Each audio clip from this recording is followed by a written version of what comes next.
계단을 오를 때 난간을 꼭 붙잡아야 하시나요? 지금부터 소개할 음식을 드시면 모든 것이 달라집니다.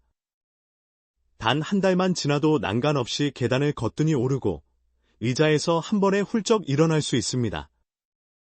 제 진료실에 오시는 시니어 환자분들이 한 달간 단백질 식단을 실천하신 후 발걸음이 청춘처럼 가벼워졌다고 말씀하셨어요.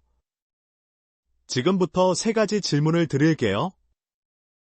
천천히 대답해 보세요. 최근 6개월에서 12개월 사이 체중은 그대로인데 팔다리가 가늘어진 느낌이 드시나요? 계단을 오를 때 한층만 올라가도 숨이 차서 난간을 찾으시나요? 10초 안에 의자에서 5번 일어났다 앉기가 어려우신가요? 이 중 하나라도 해당된다면 나도 모르는 사이 근육이 줄어들고 있다는 근육 감소증의 신호일 수 있습니다. 이것이 시작되면 회복이 점점 어려워지고 일상생활도 힘들어집니다. 하지만 걱정하지 마세요. 이 영상을 끝까지 보시면 누구나 해결할 수 있습니다. 만약 오늘 이 내용을 모른 채 지나친다면 앞으로 10년 안에 근육의 절반이 사라질 수 있습니다. 낙상과 골절 위험은 3배나 늘어나고 당뇨와 면역력 저하까지 찾아옵니다. 결국 독립적인 노년을 누리지 못하고 자식에게 짐이 될 수도 있어요. 하지만 오늘부터 관리하시면 충분히 바꿀 수 있습니다. 이 영상을 끝까지 보시면 계란보다 단백질이 훨씬 풍부한 보물 같은 음식 5가지와 단 한 달 만에 30대 체력을 되찾는 황금 식단을 모두 알게 되실 거예요. 오늘부터 바로 실천하실 수 있도록 조리 팁과 식단표까지 드립니다. 제 소개를 먼저 드릴게요. 안녕하세요. 저는 대학병원에서 일하는 전문의로 매일 다양한 노년 환자분들을 만나고 있습니다. 그런데 진료하면서 한 가지 이상한 점을 발견했어요.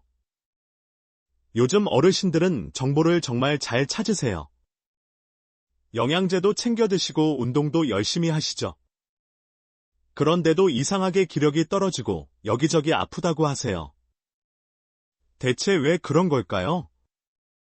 이분들의 공통점은 놀랍게도 단백질을 제대로 드시지 않고 있다는 점이었습니다. 나는 계란도 매일 2개씩 먹는데 괜찮겠지 하고 생각하시나요? 계란 2개는 턱없이 부족합니다. 그럼 뭘 얼마나 먹어야 할까요? 오늘 제가 다 알려드리겠습니다. 나이 들면 다 기운이 없어지는 거라고 생각하지 마세요. 방법을 알면 달라집니다. 오늘 영상을 들으시면 나이가 들어도 젊어지는 삶이 가능합니다. 활력을 되찾고 싶다면 좋아요와 구독 버튼을 눌러주세요. 기력이 떨어져 고민하시는 가족, 지인들에게도 꼭 공유해 주시기 바랍니다. 횡단보도를 건너는 게 두렵지 않으신가요? 혹시 횡단보도 초록불이 끝나기 전에 못 건널까봐 마음이 조급하신 적 있나요? 얼마 전까지만 해도 안 그랬는데 횡단보도 건너기가 버거워졌다니 속상하시죠? 이런 변화는 왜 생기는 걸까요? 단순히 나이 들어서 그런 걸까요? 아닙니다. 85세이신 저희 아버지는 횡단보도를 거뜬히 건너시고 3층까지 계단으로 매일 오르내리십니다. 놀라운 사실은 저희 아버지도 1년 전만 해도 지금과는 180도 달랐다는 점이에요. 초록불이 끝나기 전에 횡단보도를 못 건너 곤란한 적도 많았고 계단 20개를 오르기도 버거워서 중간에 꼭 쉬어야 했죠. 하지만 제가 알려드린 대로 식단을 바꾸고 한 달이 지난 후부터 완전히 달라지셨어요. 횡단보도를 편안하게 건너실 수 있고 계단 오르기도 문제없어지니 바깥 활동에 자신감이 생기셨죠. 그래서 시장도 더 자주 다니시고 산책도 매일 나가세요. 그러니 어떤 일이 일어났는지 아세요? 바로 선순환 구조가 생긴 겁니다. 더 자주 움직이니 더 활력이 생기고 날이 갈수록 젊어지시는 게 눈에 보였어요. 정말 놀라운 일이죠. 요즘은 집 앞 낮은 산에도 올라가세요. 여러분도 누구나 할 수 있습니다. 저희 아버지를 바꾼 건 무엇이었을까요? 바로 단백질을 제대로 챙겨 드신 거예요. 단백질이 왜 이렇게 중요할까요? 근육의 재료가 바로 단백질이기 때문입니다. 근육이 우리 몸을 움직이게 하는 역할을 한다는 건 모두 알고 계실 거예요. 근육이 있어야 걷기, 계단 오르기, 의자에서 일어나기 같은 기본 동작이 가능합니다. 그런데 사람들이 잘 모르는 게 있어요. 근육은 단순히 움직임의 엔진 역할만 하는 게 아니라 건강 저장 창고 역할도 한다는 사실이에요. 근육은 단백질을 저장해뒀다가 질병, 수술, 감염이 생길 때 단백질을 꺼내 손상된 조직을 회복시켜요. 또한 근육은 뼈와 근육을 유지하는 데 필요한 호르몬 분비도 자극하고요. 근육은 우리 몸의 에너지원인 포도당도 저장합니다. 그래서 근육은 우리 몸에서 가장 많은 에너지를 소모하는 조직이죠. 근육량이 많은 노인은 감염이나 질병에 걸려도 사망률이 낮고 회복이 빠르다는 연구 결과도 있어요. 그러니까 근육이 건강의 핵심 열쇠라는 거예요. 근육은 가만히 놔두면 사라집니다. 그런데 정말 안타까운 사실이 있어요. 이 근육은 가만히 놔두면 조금씩 사라져요. 특히 60대 이후에는 해마다 눈에 띄게 줄어듭니다. 마치 우리가 은퇴 후 모아둔 돈으로 생활하면 돈이 조금씩 사라지는 것과 같아요. 근육은 우리 몸에 쌓아둔 돈이에요. 근육 감소 속도는 나이가 들수록 빨라져요. 30세 이후 1년에 0.5%씩 줄어들다가 50세 이후엔 1%씩, 70세 이후엔 최대 3%까지도 줄어듭니다. 그럼 계산해보면 70세에서 80세 사이 10년 동안 근육량이 30%까지도 줄어들 수 있어요. 이렇게 되면 더 큰 문제가 뭔지 아세요? 근육이 30% 줄면 근력은 그보다 1.5배에서 3배까지도 더 많이 줄어든다는 거예요. 쉽게 말해서 근육이 100에서 70이 되면 근력은 100에서 10으로 떨어진다는 거죠. 근육이 자동차 엔진이라면 근력은 엔진이 내는 힘을 말해요. 근육이 낼 수 있는 힘이 이렇게 뚝 떨어지면 어떻게 될까요? 조금만 걸어도 다리가 후들거려요. 의자에서 일어나려면 2번, 3번 힘을 줘야 해요. 장바구니를 들다가 중간에 자꾸 쉬어야 해요. 더 무서운 게 뭔지 아세요? 힘만 없어지는 게 아니라 노쇠의 악순환에 빠져 죽음을 앞당긴다는 거예요. 근육이 줄면 걷기도 힘들고 불안하니 외부 활동을 꺼리게 되죠. 그럼 덜 움직이니 근육은 더 빨리 줄어요. 그렇게 되면 근육이라는 건강 저장고가 동나고 낙상, 골절, 만성질환 위험이 커져요. 그렇게 되면 침상 생활이 시작되고 근육이 걷잡을 수 없이 줄어들어요. 자립 생활이 불가능해지고 건강 수명이 단축되죠. 이 무서운 악순환에 빠지지 않기 위해서 우리는 근육을 지키는 데 온 힘을 쏟아야 합니다. 근육을 어떻게 지킬 수 있을까요? 우리가 모아둔 돈으로만 생활하면 돈이 점점 사라지니까 조금씩 돈을 벌어서 보충하잖아요. 그것처럼 근육도 보충을 해줘야 합니다. 그런데 문제는 근육을 보충하기 위해 어떻게 해야 하는지 대부분 잘못 알고 있다는 거예요. 근육을 만들려면 뭐가 제일 중요하다고 생각하세요? 아마 운동이라고 생각하실 거예요. 물론 운동이 중요한 건 맞아요. 그런데 운동만 하고 단백질을 챙겨 먹지 않으면 밑 빠진 독에 물 붓는 격이에요. 왜냐하면 단백질이 근육을 만드는 재료거든요. 재료가 없다면 아무리 운동을 해도 근육은 안 생깁니다. 그래서 단백질 챙겨 먹으려고 계란을 하루에 2개씩 먹는데 하시는 분들 많으세요. 하지만 계란 1개에는 6g의 단백질이 들어있어요. 이건 턱없이 부족한 양이에요. 하루에 단백질을 얼마나 먹어야 할까요? 보통 하루 동안 자기 몸무게 곱하기 1g으로 먹으면 돼요. 예를 들어 60kg인 사람은 하루에 60g의 단백질을 먹으면 되는 거죠. 그런데 50대 이상인 분들은 근육이 더 빠르게 줄어들기 때문에 단백질을 조금 더 많이 드셔야 해요. 보통 몸무게 곱하기 1.2에서 1.5 정도라고 생각하시면 돼요. 예를 들어 60kg인 사람은 하루에 72g에서 90g의 단백질을 드셔야 하는 거죠. 계란으로 이걸 채우려면 하루에 최소 12개를 먹어야 해요. 막막하시죠? 그래서 지금부터 단백질을 채우기 좋은 음식 5가지를 알려드릴게요. 이 음식들로 식단을 구성하시면 하루에 먹어야 하는 단백질 양을 쉽게 채울 수 있어요. 한 달만 해보셔도 몸의 움직임이 달라지는 걸 느끼실 겁니다. 첫 번째 음식, 북어채. 첫 번째부터 굉장히 놀라실 텐데요. 여러분이 자주 드시지만 여기에 이렇게 많은 단백질이 있다고는 생각하지 못하셨을 거예요. 바로 북어채입니다. 북어채는 100g당 약 77g의 단백질이 들어있는 단백질 폭탄 식품입니다. 계란 1개당 6g의 단백질이 들어있다고 했으니 약 12배의 단백질이 들어있는 셈이죠. 어떻게 이렇게 많은 단백질이 있는 걸까요? 북어채는 명태를 말려서 만들죠. 이 과정에서 수분이 줄어들면서 단백질이 농축됩니다. 특히 북어채는 황태채와 달리 염장을 하지 않아서 나트륨 함량이 적어요. 그래서 고혈압, 신장질환 환자도 부담 없이 드실 수 있어요. 북어채는 단백질 함량이 높으면서도 지방은 적고 필수 아미노산이 풍부해 근육 합성과 회복에 큰 도움을 줍니다. 여기에 칼슘과 인, 비타민 B군도 들어있어 뼈 건강과 에너지 대사에도 도움을 주죠. 특히 북어채에는 류신이라는 아미노산이 많아요. 이 류신은 단백질을 만드는 재료 중 하나인데 특별한 이유가 있어요. 바로 근육을 만드는 스위치를 켜는 역할을 하거든요. 다른 재료들은 다 준비되어 있는데 류신이 없으면 이 스위치가 켜지지 않아서 근육이 만들어지지 않아요. 그래서 단백질을 드실 때는 류신을 꼭 같이 드셔야 해요.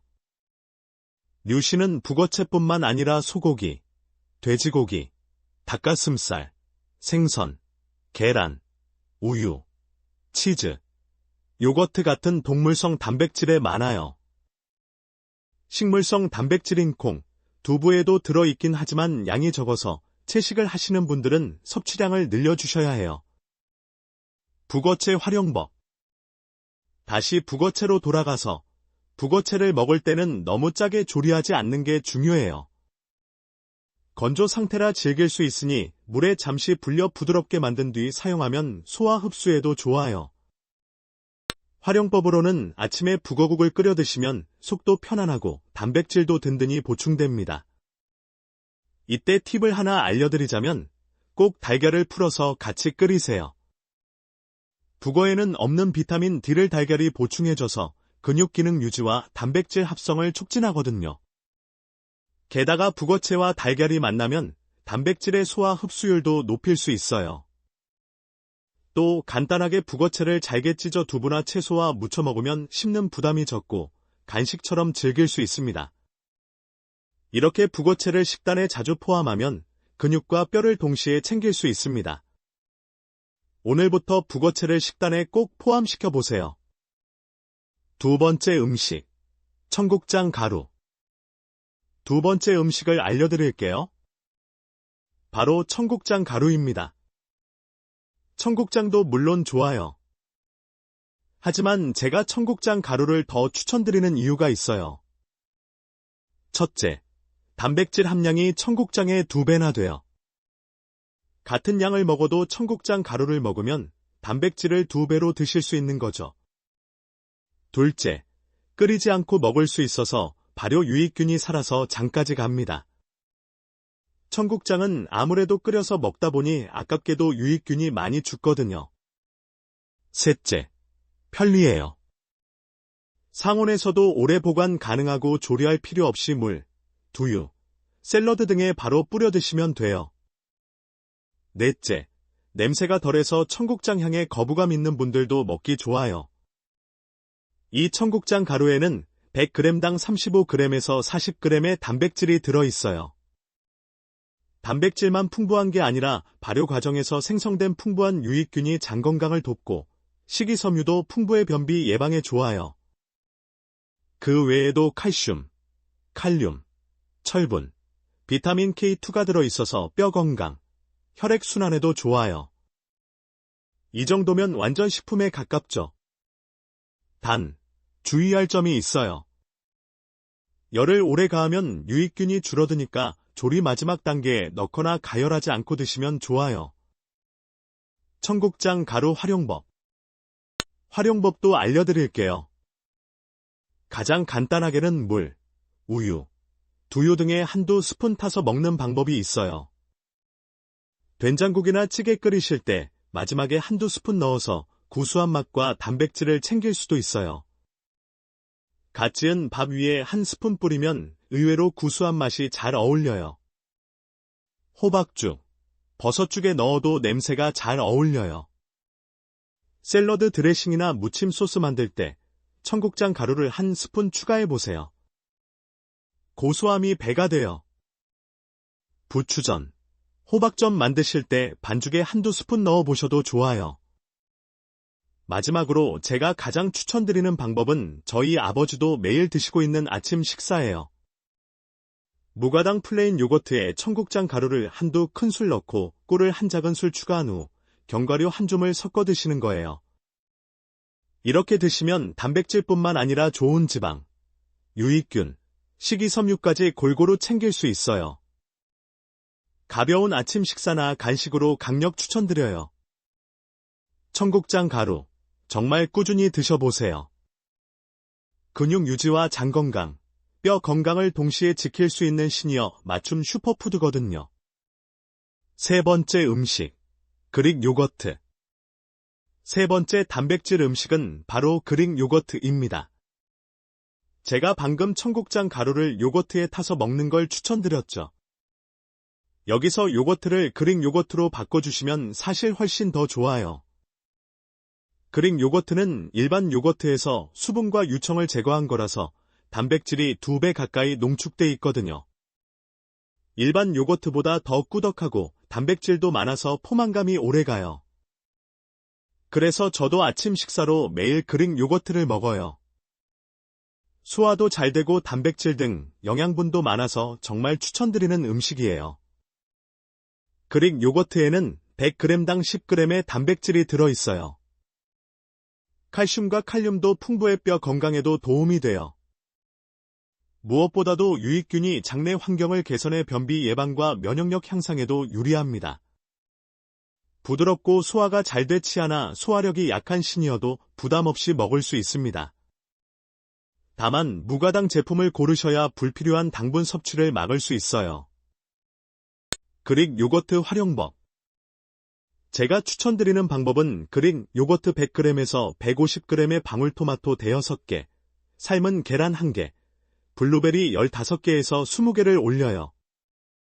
그리고 꿀, 엑스트라 버진 올리브 오일, 소금 약간을 뿌려서 드셔보세요. 맛도 좋고 단백질, 탄수화물, 지방, 식이섬유 등이 조화로운 완벽한 한 끼 식사가 됩니다. 그런데 그릭 요거트를 마트나 슈퍼마켓에서 구매하시려면 100g당 3,000원이 조금 넘어요. 이게 꽤 부담이 커서 저는 그릭 요거트를 집에서 만들어 먹거든요. 집에서 저렴하게 그릭 요거트 만드는 방법도 알려드릴게요. 무가당 플레인 요거트 1.8리터, 깨끗한 면보 하나, 큰 볼 하나 준비해주세요. 무가당 플레인 요거트 1.8리터짜리는 마트에서 7,000원에서 8,000원이면 살 수 있어요. 이렇게 만들어 두면 대여섯 번 먹을 분량의 그릭 요거트를 만들 수 있어요. 방법은 간단해요. 무가당 플레인 요거트를 깨끗한 면보에 붓고 그 아래에 큰 볼을 받쳐둔 상태로 냉장고에서 12시간 정도 거르는 거예요. 그럼 유청이라고 하는 맑은 액체가 걸러지고 면보 위에는 그릭 요거트가 남아요. 이걸 깨끗한 보관 용기에 담아두고 드시면 돼요. 여기서 한 가지 더 꿀팁을 드릴게요. 유청은 그냥 보면 살짝 누런 액체라서 버리는 분들이 많아요. 그런데 유청에는 물만 있는 게 아니라 단백질, 칼슘, 비타민 B군 등이 들어있어요. 그래서 이걸 버리지 마시고 밥 지을 때 유청을 같이 넣거나 국, 찌개, 죽 끓이실 때 물 대신 넣어 보세요. 은은한 감칠맛과 영양을 더할 수 있어요. 네 번째 음식, 렌틸콩. 네 번째로 추천하는 단백질 음식은 콩 중에서도 렌틸콩입니다. 최근에 인기가 굉장히 많은 슈퍼푸드 콩인데 붉은색이나 초록색의 작고 납작한 콩이에요. 100g당 25g의 단백질이 들어있는 식물성 단백질의 보고입니다. 단백질뿐만 아니라 식이섬유, 비타민 B군, 엽산, 철분, 칼륨 등의 영양소가 풍부해 노년층의 근육뿐 아니라 심장 건강과 소화 개선, 빈혈 예방에까지 효과적이죠. 특히 렌틸콩은 식이섬유 함량이 높아 혈당을 서서히 올리고 콜레스테롤 관리에 좋아 당뇨나 고지혈증이 있는 분들에게도 훌륭한 식품이에요. 하고 많은 콩 중에 왜 렌틸콩이냐 하면 첫째로 조리가 쉬워요.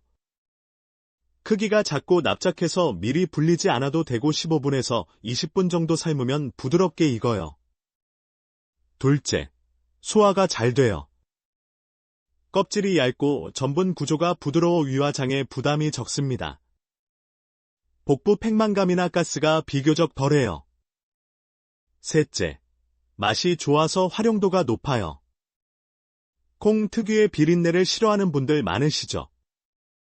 렌틸콩은 담백하고 고소해서 샐러드, 수프, 밥, 카레 등 다양한 요리에 잘 어울려요. 렌틸콩 활용법. 렌틸콩 활용법을 알려드릴게요. 렌틸콩을 씻어서 물을 넉넉히 넣고 굵은 소금 한 큰술 넣은 후 15분에서 20분 정도 삶아요. 하나 건져서 먹어봤을 때 부드럽게 씹히면 됩니다. 익은 렌틸콩은 체에서 물기를 제거한 후 한 주먹씩 비닐이나 반찬통에 나눠요. 오래 먹을 것은 냉동에, 일주일 이내에 먹을 것은 냉장고에 넣어둡니다. 이렇게 보관해두고 먹으면 아주 쉽고 빠르게 렌틸콩을 드실 수 있어요. 먼저 샐러드를 드실 때 한 주먹씩 뿌려서 드셔보세요. 그리고 정말 추천드리는 방법 중 하나는 카레나 스프에 넣는 거예요. 부드러운 식감에 고소한 맛까지 더해져서 먹기 좋을 뿐만 아니라 영양소도 강화되죠. 또 다른 쉬운 방법은 밥 지을 때 렌틸콩을 추가하시는 거예요. 마지막으로 렌틸콩을 한식 반찬에 활용하는 저만의 방법을 알려드릴게요. 브로콜리 두부 무침에 렌틸콩을 더하는 거예요. 브로콜리를 끓는 물에 1분 정도 데친 후에 찬물로 헹궈서 먹기 좋게 잘라요. 두부 한 모를 으깬 후 삶아둔 렌틸콩 한 주먹, 간장 1큰술, 들기름 1큰술, 참기름 1큰술, 소금, 깨소금 약간 넣고 섞어요. 브로콜리에 묻혀서 드시면 단백질, 식이섬유, 오메가3, 비타민C, K, 칼슘이 풍부한 영양 가득 반찬이 완성되어요. 이렇게 다양한 요리에 렌틸콩을 곁들이면 근육 유지와 혈당, 심혈관 건강을 함께 챙길 수 있는 훌륭한 단백질 원천이 됩니다. 다섯 번째 음식, 고등어. 마지막 다섯 번째 음식입니다. 바로 생선 중 하나인데요. 많은 분들이 좋아하시는 고등어입니다. 고등어는 100g당 20g의 단백질이 들어있는 고단백 식품이에요. 고등어 말고도 생선들은 대부분 단백질 함량이 비슷해서 좋은 단백질 음식이긴 해요. 하지만 그 중에서도 특히 고등어를 추천드리는 이유가 있어요. 바로 오메가3와 비타민 D 때문이에요. 고등어는 삼치, 갈치 등 다른 생선에 비해 오메가3 함량이 높아요. 오메가3는 심장, 혈관 건강과 기억력, 뇌 건강에 굉장히 중요한 성분이에요. 게다가 비타민 D는 뼈 건강, 근육 기능, 면역력에 필수적인데 시니어분들께 결핍되는 경우가 많아요. 왜냐면 외출이 줄어 햇빛으로 비타민 D를 얻기가 어려워지고 음식엔 잘 안 들어있어서 섭취하기 어렵거든요. 그런데 고등어는 100g만 먹어도 하루에 필요한 비타민 D의 절반을 채울 수 있어요. 이렇게 영양적으로 매우 우수한 반면에 가격은 다른 단백질 음식에 비해 저렴해요. 소고기 100g은 10,000원 정도이지만 고등어는 100g에 2,000원 정도거든요. 다른 생선에 비해서도 저렴해요. 연어는 100g에 6,000원, 삼치는 3,000원 정도죠. 고등어 조리법. 이렇게 영양은 우수하고 가격은 저렴한 고등어. 어떻게 먹으면 좋을까요? 가능한 한 신선한 것을 구입하고 구울 때는 너무 태우지 않도록 중약불에서 조리하면 영양 손실을 줄일 수 있습니다. 그런데 문제는 고등어 구울 때 연기가 많이 나서 폐암 발병률을 높인다는 연구 결과가 있어요. 그래서 폐암 걱정 없이 안전하게 고등어 굽는 법을 알려드릴게요. 우선 가장 중요한 건 고등어 구울 때 주방 후드를 켜고 창문을 열어 환기를 시킵니다. 그리고 기름 종이를 30cm 정도 길게 잘라서 고등어를 올려요. 고등어에는 기름을 살짝 바르고 카레 가루를 약간 뿌리시면 정말 맛있어요. 맛만 좋은 게 아니에요. 카레 가루의 강황 성분이 염증 완화, 노화 방지, 면역 강화뿐만 아니라 두뇌, 심혈관, 소화기 건강을 지키고 항암 효과까지 높여요. 고등어를 올린 기름 종이를 반으로 접고 뚫린 세면을 모두 접어서 고등어를 감싸요. 후라이팬을 약불로 달군 후 기름종에 싼 고등어를 올리고 팬 뚜껑을 덮어요. 냉동 고등어의 경우 각 면당 7분에서 8분 정도씩 구워요. 이때 중요한 건 절대로 강불로 익히시면 안 된다는 점이에요. 230도 이상에서 조리하면 발암 물질이 급증하거든요. 양면을 다 익힌 후에는 수분을 날리기 위해서 기름 종이를 열고 뚜껑도 열어서 3분에서 4분 정도 더 익혀요. 겉은 바삭하고 속은 촉촉하면서도 발암 물질은 최소화하는 고등어 구이가 완성됩니다. 단백질 섭취 방법이 더 중요합니다. 지금까지 단백질이 많이 포함된 5가지 음식에 대해 말씀드렸어요. 그런데 더 중요한 내용이 있어요. 단백질을 그냥 많이 먹는다고 우리 몸이 이걸 다 흡수해서 근육으로 만들 수 있는 게 아니거든요. 단백질은 단순히 많이 먹는다고 좋은 게 아니라 어떻게 먹느냐가 사실 더 중요해요. 지금부터 그 이야기를 해드릴게요. 첫 번째, 적당량을 3끼에 나눠 먹기. 너무 적지도 너무 많지도 않은 적당량을 3끼에 나눠 먹는 것입니다. 노년기에는 근육 합성 저항이 생겨서 같은 양을 먹어도 근육으로 가는 효율이 떨어져요. 그래서 단백질을 한 번에 너무 적게 먹으면 근육 합성이 안 돼요. 한 끼에 충분한 단백질을 먹는 게 핵심입니다. 하지만 그렇다고 한 번에 너무 많이 먹어도 안 돼요. 한 번에 흡수할 수 있는 단백질 양이 제한돼 있기 때문이죠. 그래서 결론적으로 한 식사할 때 단백질을 얼마나 먹으면 되는지 정확히 알려드릴게요. 몸무게가 60kg 정도라면 한 끼에 25g에서 30g의 단백질을 드시면 돼요. 그리고 그 안에 류신이 2g부터 3g이 포함되면 좋습니다. 류신은 근육합성 스위치를 켜주는 아미노산이라고 앞서 말씀드렸죠. 북어채, 고등어, 닭가슴살, 계란, 두유 등에 많이 들어 있습니다. 이렇게 하루 3끼에 나눠서 드시면 단백질을 총 75g에서 90g 정도 드실 수 있어요. 두 번째, 탄수화물과 함께 먹기. 단백질은 탄수화물과 함께 먹으면 흡수율이 올라갑니다. 예를 들어 운동이나 활동 후에 북어 달걀국에 현미밥을 곁들이면 인슐린 분비가 촉진돼 단백질 재료인 아미노산이 근육으로 더 잘 들어갑니다. 세 번째, 조리 방법도 중요. 나이가 들면 소화력이 떨어지니 소화가 잘 되는 방법으로 단백질을 드셔야 해요. 질긴 고기는 잘게 썰거나 다지고 건어물은 충분히 불려서 쓰며 찜, 조림, 죽처럼 부드럽게 만들어야 합니다. 네 번째, 운동 후에 먹기. 단백질은 운동을 한 후 먹으면 효과가 극대화됩니다. 근력 운동 20분에서 30분을 한 후 한두 시간 안에 단백질을 섭취하면 근육 합성이 가장 활발하게 이루어집니다. 이렇게 먹는 법만 바꿔도 같은 단백질로 훨씬 젊고 건강한 몸을 만들 수 있습니다. 근육을 지키는 황금 식단.